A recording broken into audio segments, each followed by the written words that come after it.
Good morning, happy Friday. It's a weekend. It's July 22. Isang magandang araw sa lahat ng ating mga taga-subaybay dito sa channel natin na ito, sa ating morning devotions and daily meditations. Nawa tayo pinagpapala ng salita ng Diyos at mahalaga na maumpisa natin ang bawat araw sa pamamagitan ng pagkain natin ng salita ng ating Panginoon. At kung kayo may mga katanungan, you can just drop a comment there. So nandito na po tayo sa Mathew chapter number 5, the first gospel in the New Testament. At nandito tayo sa part wherein some would interpret it as the antithesis, wherein they say that Jesus Christ is creating and making his own laws. Some would say that this is the laws of Christ. But again, the Old Testament law, the Torah, is a perpetual law. So, as I've said time and again, what makes or what qualifies and quantifies Jesus Christ as being sinless is that because he obeyed the law of the Old Testament to the letter on how it should be obeyed. And sinabi nga ng Panginoon Jesus, sabi niya, I came here not to destroy the law, but to fulfill. Not only that he fulfilled the law the way it should be obeyed and observed, not unlike the religious leaders of that time, but also the narrative. He recapitulates, he reruns, and repeats the history of the nation of Israel, so that the main point is that they would not miss that Jesus Christ was indeed the promised Messiah. If some would not accept that he was the Messiah because the kingdom was not there, there was no peace, but he was the promised prophet, and he was the one spoken of by the prophet Isaiah. So he came here the first as a suffering servant, but in the coming again, he would be the victorious king. So if you will not accept him as the Messiah, then you must believe that he was indeed the prophet, that he was the promised prophet in the book of Deuteronomy, and the one prophesied by Isaiah. Okay, so we'll come to chapter number 5, and we are still here in verse number 33. As I've said, what is happening here is that Jesus Christ was building a fence and protecting the law. That is a typical way, or normal way of arguing on how the law should be obeyed. So Jesus Christ was building a fence around the law. This time he was building a fence around the law of thou shalt not bear false witness. So verse 33 to verse 37, or thou shalt not lie. Again, you have heard that it had been said by them of old time, thou shalt not forswear thyself, but shalt perform unto the Lord thine oaths. In a world that there is no written paper or contract or piece of paper that they could write on, not unlike in our world today. To them, their word is the word spoken is their word of honor. That means whatever they have said, the other parties are obligated to believe that, and the swearer, the one who swore on that word, is obligated to perform what he had said. So, dahil sa mundo na walang typewriter or computer, printer, or they could make a contract, a written contract that binds them. Ang nagbabind sa kanila sa biblical times is their word. Whatever they have said is they are obligated to perform it, especially when they invoke the name of God.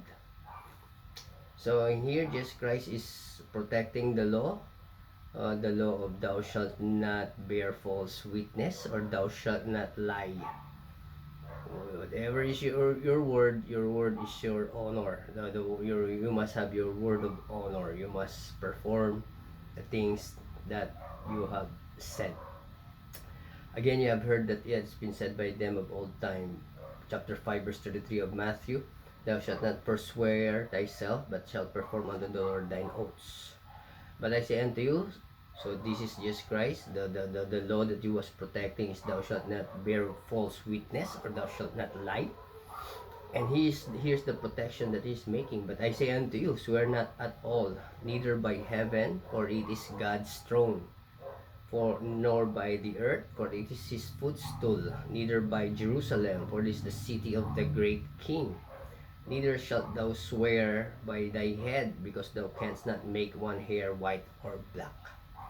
So, if they are not invoking the name of God in their agreement, or in their verbal agreement, so the point that Jesus Christ is making here is that if you will not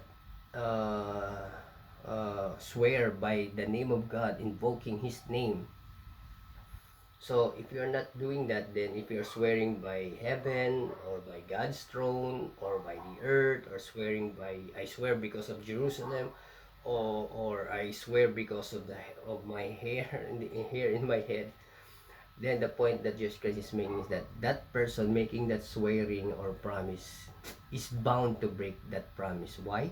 Because he is not invoking the name of God. So that is the point. That is what is happening here. Jesus Christ is protecting the law of thou shalt not bearing false witness, or thou shalt not lie against anyone, or the promise that you have made. And Jesus Christ says here in verse 37, but let your communication be yea, yea, nay, nay, for whatsoever is more than this cometh of evil.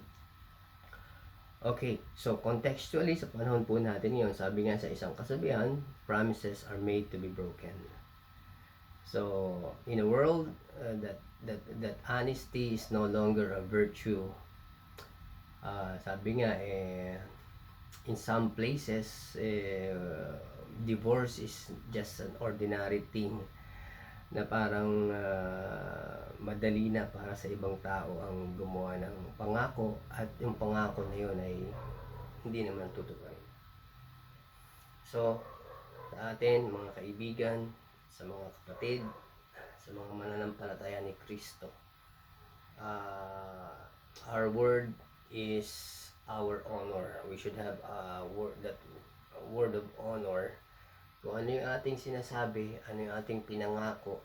Kaya nga dapat bago tayo magsalita, pag-isipan nating maigi kung ano yung ating mga sinasabi. Sabi nga, kapag ikay galit, huwag kang masyadong iwasan mo magsalita, dahil makapagsalita ka ng masakit. At kapag ikay masaya naman, ay huwag kang mangako, dahil pagka isang tao masaya, ipapangako ang lahat Hindi po ba? Ano po? So, ang devotion o ang challenge o ang mensahe para sa atin ngayong araw na ito ay huwag tayong magsinungaling. Whenever we speak a word and make a promise, we invoke the name of God, because in that time, when you invoke the name of God and you did not perform your promise, then you are earning God's wrath upon you. So, sa atin, tayong mga, sabi nga we should be, sabi nga sa isang salita ng Panginoon, tayo dapat mananampalataya ni Kristo, tayo mga tao mapagkakatiwalaan sa ating mga sinasabi at sa ating mga pangako. Ano po? So, huwag tayong magsinungaling, maging tapat tayo, at kung ano mang ating sinabi, pinangako sa Panginoon, gawin po natin. O sa ating kapwa ay ating pong tutuparin.